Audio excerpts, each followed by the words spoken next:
आप धान को उधार खरीदते हैं, हमको हिसाब दीजिए कि आपके पास पैसा जो आता है वो पैसा आप खर्च कहाँ करते हैं। दलाल करते क्या है, 12 रुपये 14 रुपये में किसानों को से खरीदते हैं। दूसरे धान की कटाई शुरू हो गई है, अभी धान की कटाई लगभग पूरे झारखंड में 8 दिनों के अंदर, मतलब छठ के बाद तो पूरे जोर शोर से कटाई शुरू होगी।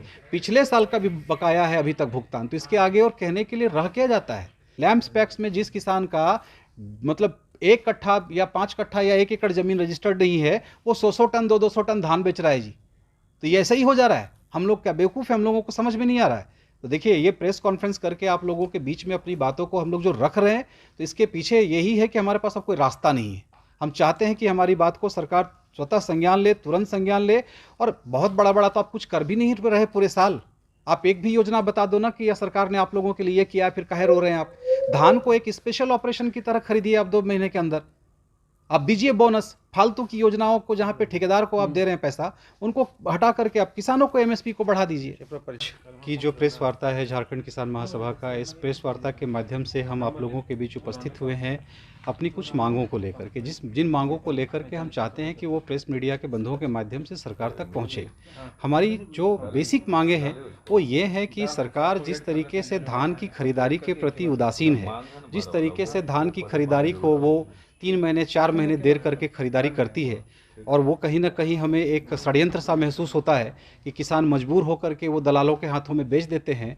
और जो एमएसपी है वो एक बिल्कुल एक खोखला सा मतलब एक सिस्टम समझ में आता है। दूसरा है कि खरीदारी के बाद भी जो भुगतान है वो करीब करीब 6 महीने 8 महीने के बाद होता है। अभी तो 10 महीने हो गए हैं, करीब करीब 200 करोड़ रुपए के आसपास किसानों का बकाया है। तो इन सभी चीज़ों को लेकर के किसानों में बहुत हताशा है। हम नहीं चाहते कि अब हम अपना धान को उधारी में बेचेंगे, हमें नगद बेचना है। और सरकार हमें कारण दे कि किन परिस्थिति। पिछले साल का भी करीब करीब 164 करोड़ रुपए बकाया है किसानों के प्रति। 4-4 साल पहले का बकाया है अभी तक किसानों का। कुछ किसानों का आंकड़ा मैं आपको दे सकता हूँ जिन किसानों को 4 साल से पैसा नहीं मिला है।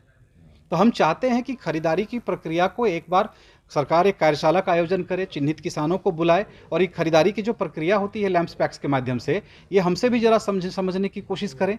ये तुगलकी फरमान की तरह कोई भी नियम हमारे ऊपर लाद दिया जाता है, वो हम बर्दाश्त नहीं करेंगे। अब यहाँ इसको लेकर सरकार से आपने मिला है या फिर बात किया है या फिर पत्र? देखिए, सरकार के समक्ष हमने संज्ञान, तो उनके संज्ञान में लाने के जो अलग माध्यम होते हैं, वो पत्राचार हो, वो ज्ञापन हो, या छोटे मोटे जो प्रोटेस्ट होते हैं, वो हमने किया है।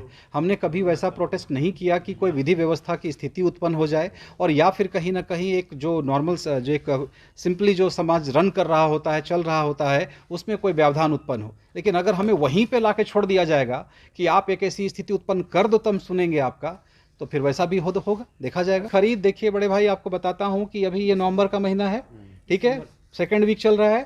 अभी आप मान के चलिए कि दिसंबर का जो 1st वीक है, दिसंबर के पहले सप्ताह से धान की खरीदारी शुरू हो जानी चाहिए। पिछले साल कब शुरू हुई थी? पिछले साल शुरू हुई थी होली से कुछ दिन पहले, मार्च के आसपास। देखिए, ये सिंडिकेट है, आप समझिए बात को, ये पूरा सिंडिकेट है। क्योंकि दलालों का और बाकी अधिकारियों के बीच में, और जो भी लोग इन्वॉल्व हैं, उनके बीच में एक सिंडिकेट है। अगर टाइमली परचेज होगा तो दलालों को बिकेगा कैसे? कौन किसान बेचेगा दलालों को? मेरा नाम पंकज राय हुआ, मैं झारखंड किसान महासभा का कार्यकारी अध्यक्ष हूँ।